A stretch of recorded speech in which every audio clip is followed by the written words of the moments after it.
when you go to pick up a rifle, you gotta wonder, is that more expensive one actually worth it?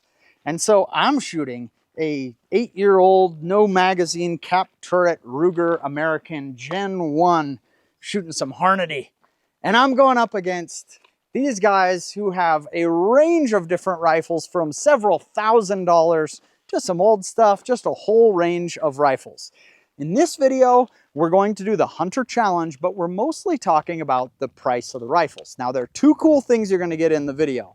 Number one is we're going to show you, of all the rifles we've reviewed, is there a correlation to the price?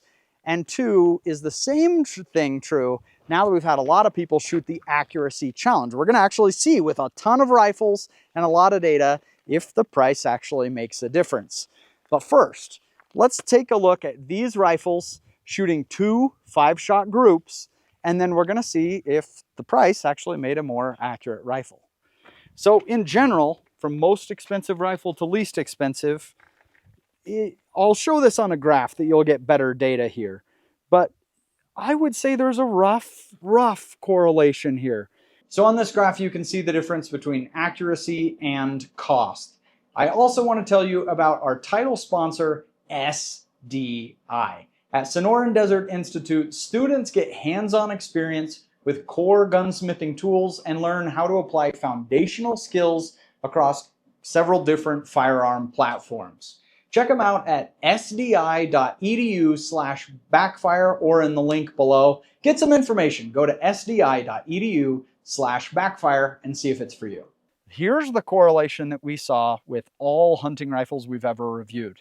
Now that's trying multiple different loads, the best load for each one, shooting multiple groups and taking an average of those groups. That's what you get. It looks like vomit on the page. There's just nothing there. Like in the higher price points, you generally do well, but sometimes no. And in the lower price points, it's everywhere. Same thing in the middle. And so I would say with a hunting rifle, generally price doesn't correlate with accuracy until you get into the higher end stuff where generally you're going to get something good, unless you get a lemon, and we have seen a couple of those. But now the accuracy challenge. So we've had over 20 people shoot the accuracy challenge now, where we take targets from 400 to 1,000 yards. These are precision rifles. Some people have shot it with a hunting rifle, but mostly they're precision rifles. So they're heavy, they're a lot of customs. You know, people are bringing the big guns out for the accuracy challenge, right? And here's the correlation on that same kind of scale. Here's the correlation between accuracy and price. So are you getting anything from it? I would say here there's probably the strongest correlation, much better than what we saw with hunting rifles, but there's still a ton of variability.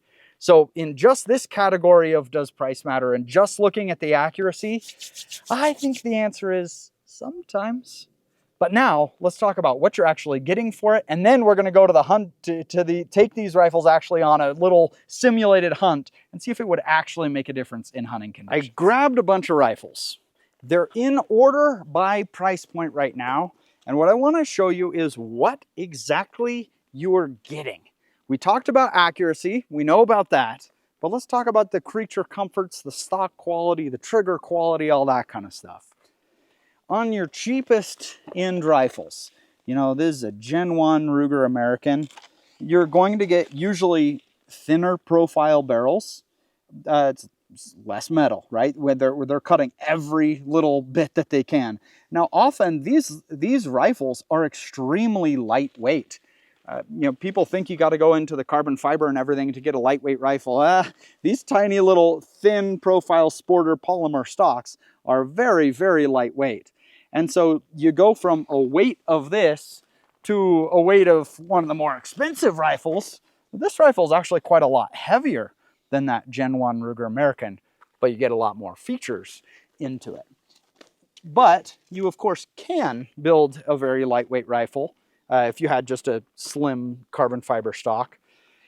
But sometimes they just get too light. The other thing that you'll see is we have a pretty strong correlation in adjustability. Here, nothing's adjustable.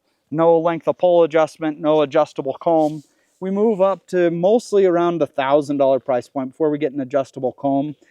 man, that just makes a rifle just quicker. You know, I pull it up and I'm right there in the scope every time. The attachment points also get better. You know, we go from just sling swivel studs to attach a bipod that I really hate doing, unto you get, you know, QD flush cups like this that's much better for attaching a sling. You get Arca rails, Picatinny up at the front that's the strongest attachment point. Then the other part of adjustability is when you get to the more expensive stuff, often you're getting a folding chassis. That's so convenient when you can stick a tiny little package into your backpack. Plus, they're kind of built for advanced shooters. And so you're going to have something that's suitable for keeping your hand on the side so you can get a nice address on the trigger. The shootability really increases. It makes you feel like a better shooter because it fits you better. Now, triggers is another one. On cheap rifles, you're going to get cheap triggers. The thing that I see with a cheap trigger is it slows you down when you're hunting. So you can still shoot it very accurately. We're empty here. When I pull the trigger though, you feel, and it's a long pull before it breaks. And so when I'm trying to stay super steady and that deer's, you know, don't want it to move, it's maybe 2 more seconds of trigger press as I'm slowly increasing pressure before it finally goes off. Whereas these are going to have high-end triggers that I feel like I can make that go a lot more quickly. I don't not like running out of breath. But I'm going to spin this around. I didn't tell Garrett I'm going to do this. These are organized in price right now. I want you to move these around according to what you would least trust on a hunt to what you would most trust on a hunt. Okay. From $200 to $5,000, but you're going to ignore price, pretend they're all the same cartridge. What would you trust? Okay, this is fascinating because I support this order almost exactly. It's almost like we spend 40 hours a week working together on these rifles. Okay, why would you pick everything? Just kind of go through them quick. Well, I'm starting out with the Sig Cross Magnum Sawtooth. These two, this custom 280, they're very similar, both carbon fiber barrels, similar adjustability, chassis, all that good stuff. I'm taking this one for the weight and the barrel. Even though they're both carbon fiber, the proof research barrel just doesn't heat up quite as fast. Okay. Moving on, I'm going to the Sig Cross, the standard version. Same, almost the exact same rifle as the Magnum Sawtooth, but it doesn't have a carbon fiber barrel, which isn't a big deal for me, but I just have more experience with that one, and it weighs a little more, so I'm taking that one.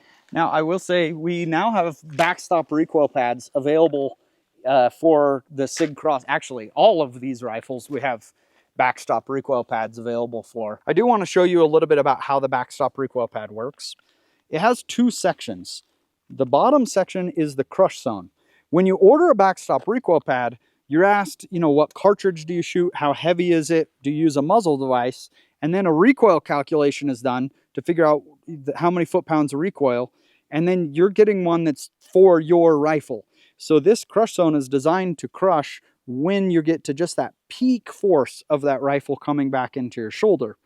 And so that's what the bottom crush zone is for. The top is meant to be very squishy. It squishes before that crush zone. And this is meant for the early and late vibrations. And so you can sometimes, even in the heavier hitting cartridges, you can sometimes feel the kind of 2 sections happening there to really squish the recoil. Reducing the recoil on your rifle, yeah, is more comfortable, especially in a heavy hitting cartridge. But also important to me is reducing vibration in the rifle.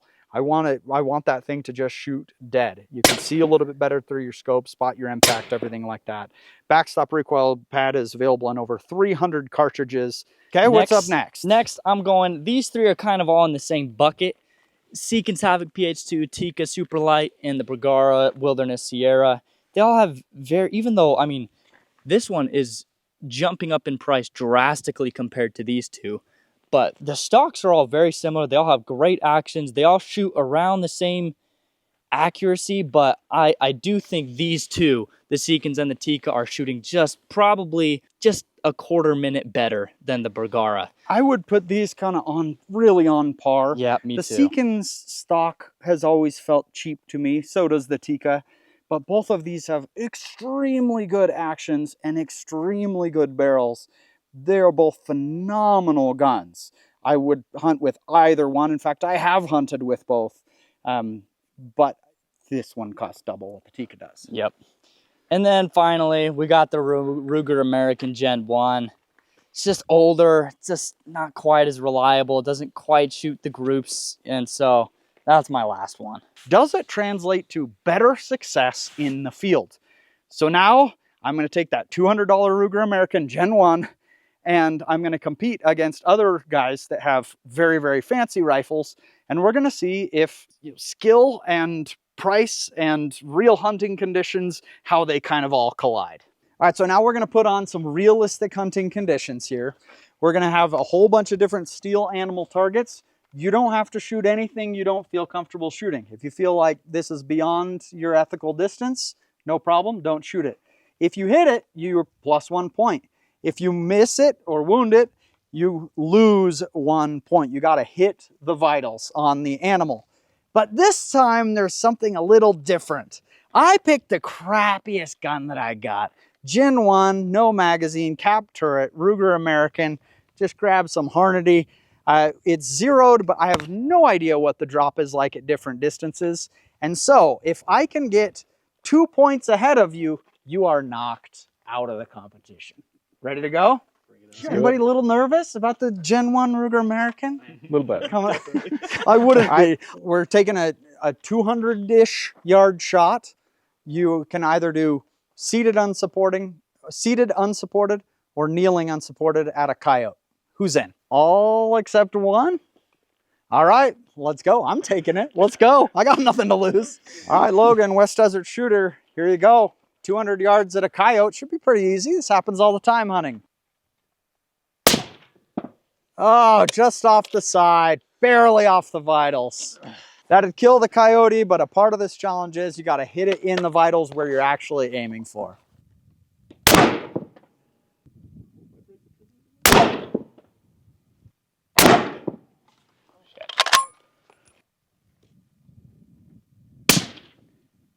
Nope, in the dirt. All right, here we go. I don't even know what my drop is at this distance. We'll just hold a little bit high. Call it a day. All right, it's a hit. Went down to the target. You can see the impact right at the top of the vitals. All right, so how we set up was I had to get 2 ahead in order to knock everybody out. If everybody goes down 1 and I'm up 1, that's already 2. We'll just keep playing for fun though. All right, shot 2. We're going about 400 yards out to a mule deer, but you got to shoot off the side-by-side. Now, I probably would not, no, I definitely would not shoot this because I don't even know the dope for this gun and I don't have a dialing scope. But I figured since I'm just trying to be the knockout guy, I'm just going to shoot everything, see how we do. All right, who's in? I'm in. All right, let's start. Oh, it's a perfect vital hit. Yeah! Well done. Oh, I love the bar stool idea here. Look at that, looking on the seat. Might as well get a bench pretty sure press everybody's window. going to use that now. That's good. That's a good position. Dang, well done. In the side-by-side with the old school setup. We'll see how this turns out.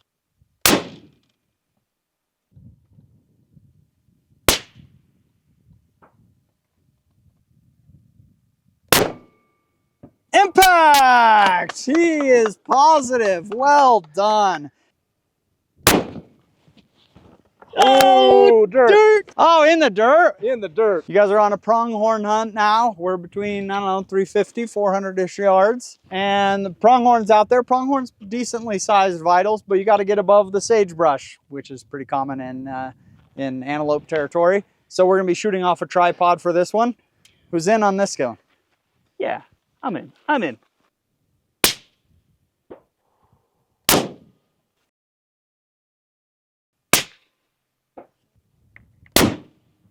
There it is. Impact! Well done.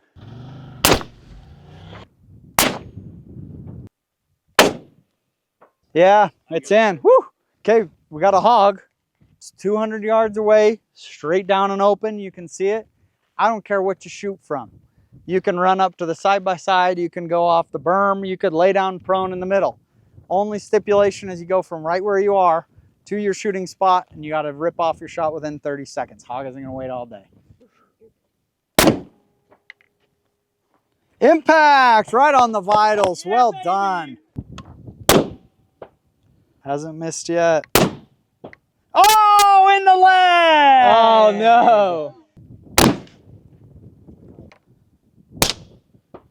Impact! Impact in the vitals. Well done. All right. In the cheapest category, you're under 500 bucks. Maybe you get a good one, but they're rough. You're gonna get a Savage Axis that's easy for it to kind of get rust on the barrel because of cheap bluing. You get cheap polymer stocks that just aren't very rigid and don't have good attachment points.